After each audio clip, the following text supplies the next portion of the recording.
MG ने recently उनकी compact electric car को लॉन्च किया है जिसका नाम एमजी कॉमेट रखा गया है। ये कार अराउंड 3 मीटर लंबी और रियर व्हील ड्राइव है, स्पेशली सिटी में चलाने के लिए बनाई गई है।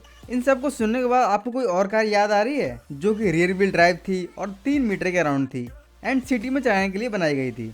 आई गेस आपको आइडिया लग गया होगा कि हम यहाँ पर टाटा नैनो की बात कर रहे हैं, जो कि टाइम पर पीपल्स कार के नाम से लॉन्च हुई थी। बट इंडिया के लोगों ने नैनो को उतना अप्रिशिएट नहीं किया एंड फिर वो डिसकंटिन्यू हो गई।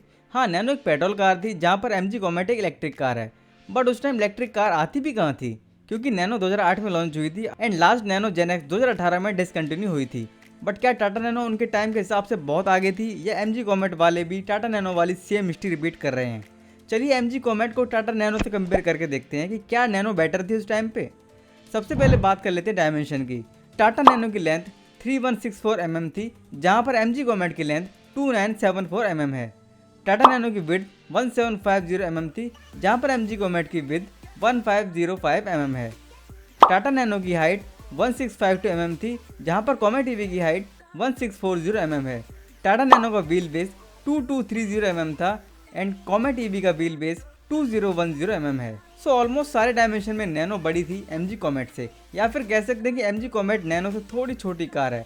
बट हाँ, एमजी कॉमेट में 2 डोर्स दिए गए हैं, जिसके कारण पीछे के सीट्स में बैठने के लिए आपको फ्रंट से ही जाना पड़ता है।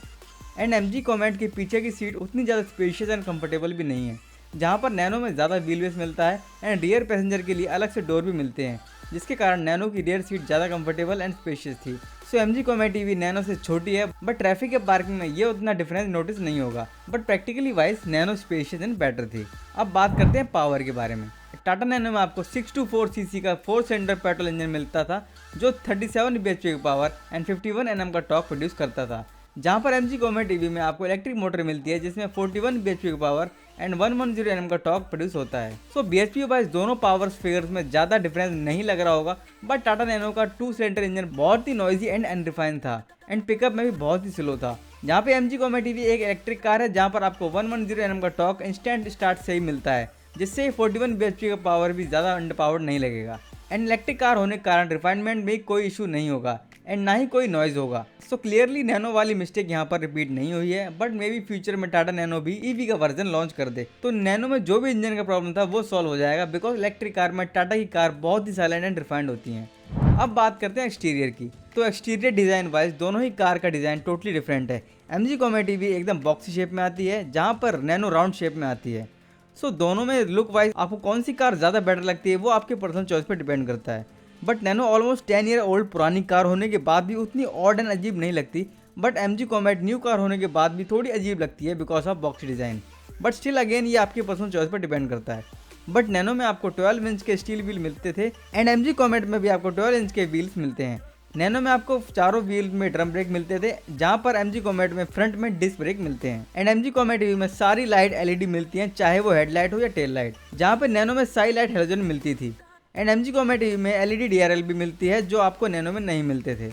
एंड सिमिलरली नैनो में ओआरबीएम भी मैनुअली एडजस्टेबल करने पड़ते थे, जहाँ पर कॉमेट ईवी में इलेक्ट्रिकली एडजस्टेबल ओआरबीएम मिलते हैं।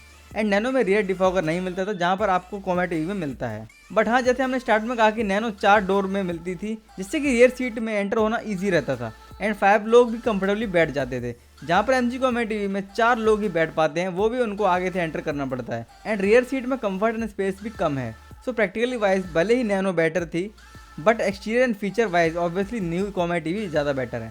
एंड अब बात कर लेते हैं इंटीरियर के बारे में। तो सी आई डोंट थिंक कि यहाँ पर कोई भी कंपैरिजन है, बिकॉज नैनो बहुत ही आउटडेटेड है एंड कॉमेट ईवी अभी ही लॉन्च हुई है। स्टिल कंपैरिजन की बात कर रहे हैं तो एमजी कॉमेट ईवी का इंटीरियर बहुत ही modern and better material and fit and finish के साथ आता है, जहाँ पे नैनो का इंटीरियर बहुत ही बेसिक था, जहाँ पर फिट एंड फिनिश उतनी अच्छी नहीं थी। जैसे कि आपको नैनो में कोई इंफोटेनमेंट स्क्रीन नहीं मिलती थी एंड इंस्ट्रूमेंट क्लस्टर बहुत ही बेसिक दिया गया था। बट एमजी कॉमेट ईवी में आपको डुअल स्क्रीन लेआउट मिलता है, जिसमें 10 inch infotainment touch screen and 10 inch instrument cluster मिलता है। एंड नैनो में कोई भी स्टीयरिंग माउंटेड कंट्रोल नहीं मिलते थे, जहाँ पर कॉमेट ईवी में स्टीयरिंग माउंटेड कंट्रोल भी मिलते हैं। बट हाँ, नैनो में भी मैनुअल एसी मिलता था एंड एमजी कॉमेट ईवी में भी मैनुअल एसी ही मिलता है। बट नैनो में सारी जगह पर हार्ड प्लास्टिक यूज़ किया गया है, जहाँ पे एमजी कॉमेट ईवी में कई जगह पे soft touch material and better plastic use किया गया है। सो क्लियरली इंटीरियर में तो एमजी कॉमेट ईवी ही बेटर है। बट हाँ, एमजी कॉमेट ईवी 2023 की कार है एंड नैनो बहुत ही पुरानी है। मे बी अब टाटा वापस से नैनो ईवी लॉन्च करे तो उसमें बेटर इंटीरियर आ सकता है। अब बात करते हैं सबसे इंपॉर्टेंट सेफ्टी की। तो जैसे कि आप सबको पता ही होगा कि टाटा मोटर आज के टाइम की उनकी सेफ्टी के लिए सबसे ज़्यादा पॉपुलर है, बट उस टाइम पे nano one of the most unsafe car थी जिसको क्रैश टेस्ट में 0 स्टार मिले थे। क्योंकि जब नैनो लॉन्च हुई थी तो उसमें एयर बैग्स भी नहीं मिलते थे, बट हाँ लास्ट में मिल रही facelift Tata nano Gen x में डुअल एयर बैग्स भी दिए गए थे। But overall nano still unsafe थी बिकॉज उसमें ABS EBD या तो कोई डिस्क ब्रेक नहीं मिलते थे। जहाँ पे MG कॉमेट EV का भी क्रैश टेस्ट तो अभी तक नहीं हुआ है, लेकिन जैसे कि MG comet EV safety standard को ध्यान में रखकर बनाई गई है तो कॉमेट EV नैनो से सेफ तो है ही, बिकॉज कॉमेट EV में आपको dual air bag, ABS EBD, isofix child seat anchor, reverse parking camera and reverse parking sensor जैसे फीचर मिलते हैं। तो चलिए अब आते हैं कंक्लूजन पे, क्या टाटा नैनो उसके टाइम के हिसाब से बहुत आगे थी या MG कॉमेट EV नैनो की जैसे ही फेल हो जाएगी? As per my opinion Nano एक प्रैक्टिकली वाइज एक बेस्ट कार थी, but unrefined and unreliable engine and poor marketing के कारण टाटा नैनो सक्सेस नहीं हुई। जो चीज़ MG वालों ने सीख ली है, क्योंकि MG कॉमेट एक चीप कार की तरह रिप्रेजेंट नहीं हुई है एंड MG कॉमेट EV कहीं से भी आपको चीप नहीं लगेगी, बिकॉज कॉमेट EV का बेस वेरिएंट अप्रॉक्स 8 लाख से स्टार्ट होता है एंड टॉप वेरिएंट का प्राइस अभी तक रिवील नहीं हुआ है, बट वो इजीली 10 लाख तक जा सकता है। MG कॉमेट EV का चीपेस्ट कार की तरह मार्केटिंग नहीं की गई एंड MG कॉमेट EV एक सिटी फ्रेंडली सेकेंडरी कार की तरह मार्केटिंग की गई है। सो ये अर्बन ट्रैफिक वाले सिटी में एज ए सेकेंडरी कार चल सकती है, जहाँ पर नैनो का पर्पस अलग था, वो बाइक एंड स्कूटर वाले मिडिल क्लास वालों के लिए रिप्लेसमेंट थी। But unfortunately last generation nano on road price almost 5 lakh थी, जो कि एक मिडिल क्लास नैनो के लिए खर्च करने के लिए रेडी नहीं था, बिकॉज सेम प्राइस में आपको ऑल्टो वैगनर जैसी प्रैक्टिकल एंड रिलायबल कार मिल जाती थी। बट हाँ, अगर टाटा वापस नैनो को इलेक्ट्रिक वर्जन में लॉन्च कर दे तो शायद बात अलग हो एंड नैनो में अगर new interior, electric motor and battery आ जाए तो Nano EV easily Comet EV को टक्कर दे सकती है।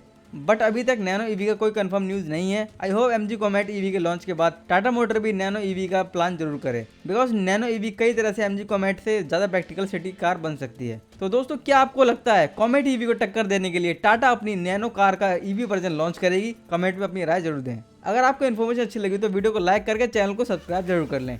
तो मिलते हैं आपसे नेक्स्ट वीडियो में, तब तक के लिए keep watching guide trend and drive safe.